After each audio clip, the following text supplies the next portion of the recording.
Saludos, bienvenidos a nuestra terraza de ópera. Vamos a acercarnos en plena Feria del Libro, como no podía ser de otra manera, a uno de esos ejemplares que no debe faltar en manos de nadie que quiera conocer a fondo la historia de Madrid. Lo escribe Pedro Montoliu, lo cual, en fin, es un aval de cronista de la villa, de periodista de larga trayectoria. Pedro Montoliu, buenos días. Hola, buenos días. ¿Qué tal, Constantino? 21 libros, Pedro. Sí. Este que tengo en la mano es el Uno mira cómo se me cae. Pesa porque son 600 y pico páginas. 600 que no he llegado al final, pero da gusto tenerle en las manos. Este es el octavo de los 10 que cerrarán la historia del siglo XX. Efectivamente, llevo ya 30 años con el siglo XX y este es el octavo. Y me quedan dos. Madrid en los felices años 20, 1921-1931. Pedro, pero en Madrid menos felices, ¿no? Sí, por eso lo he entrecomillado, lo de la palabra felices, porque no fueron tan felices como se dijo. La gente se quedó con los bailes, con el post-rock, con el charleston, con el jazz, con el cuplé, con el tango, pero se quedó con el cine, que efectivamente tuvo un auge tremendo porque estaba naciendo y aunque hasta el año 1929 no fue sonoro, pues barría por ejemplo, para que te hagas una idea, pasaron de 12 a 49 salas en Madrid y el teatro en cambio pasó solo de 20 a 29. Pero esos años que parece que fueron de alegría, de desarrollo económico, que efectivamente fueron de gran desarrollo económico, donde se creó de la segunda y la tercera parte de la Gran Vía, donde se empezó la prolongación de la Castellana, donde se terminaron el Matadero, la Necrópolis del Este, donde se hizo el saneamiento del Manzanares, después de 12 años de obras, ¿eh? O sea, no es que las hicieran en ese tiempo, sino que las concluyeron. Pues ese tiempo también sufrió una brecha salarial importantísima, un problema social gravísimo, con un hacinamiento de la población. Para que te hagas una idea, se hicieron estudios que demostraron que 60.000 personas vivían en las 200 corralas que había en Madrid. 60.000, que faltaban 35.000 viviendas, que el 25% de las 222.000 viviendas que había en Madrid eran insalubres.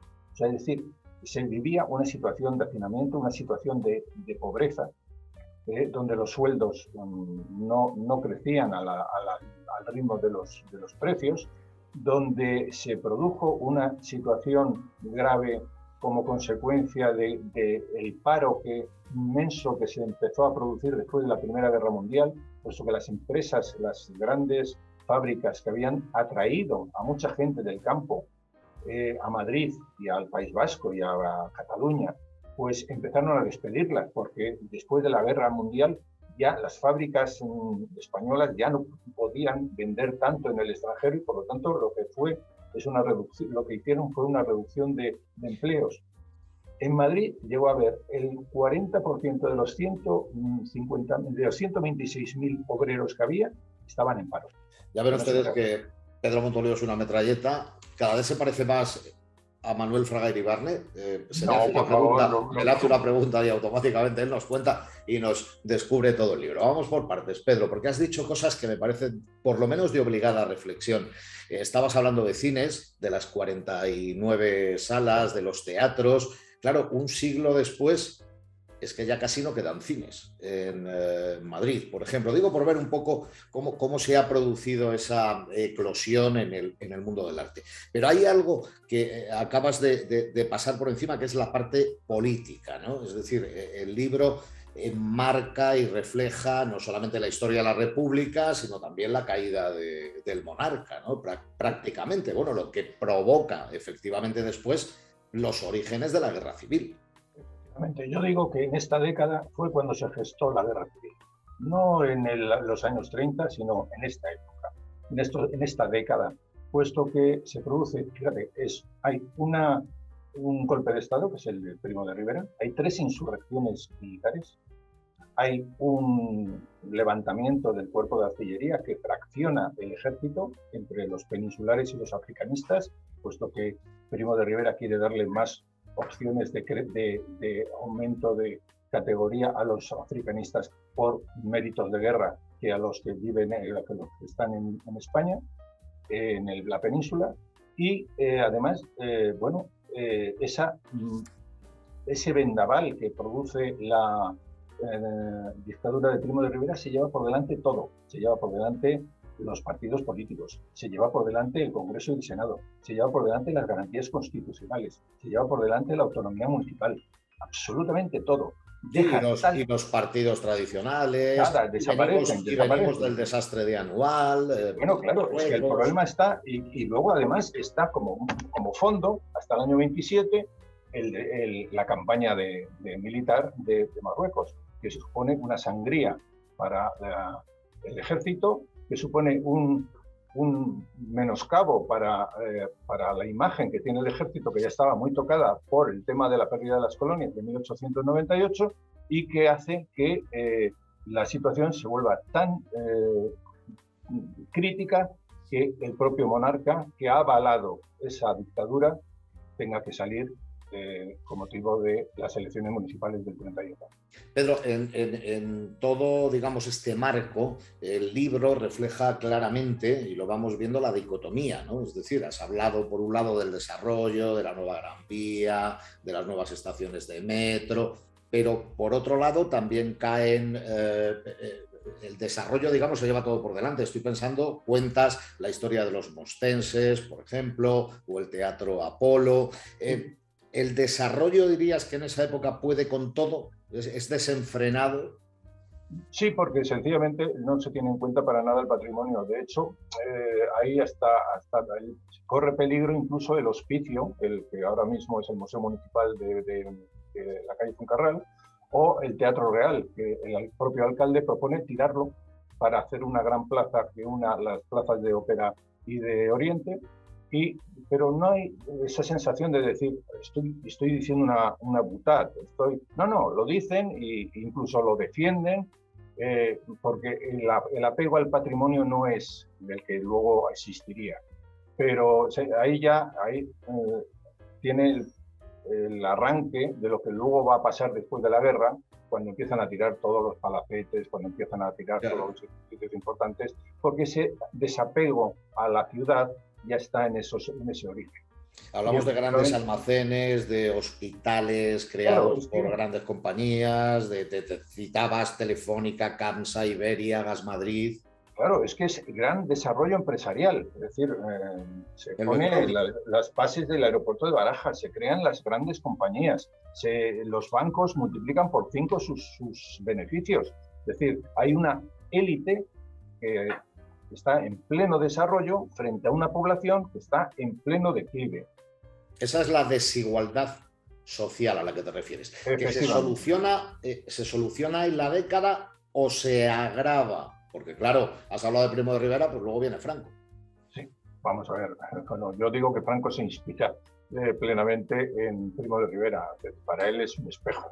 Es decir, hasta los panegiristas de Franco dicen exactamente lo mismo que decían de Primo de Rivera.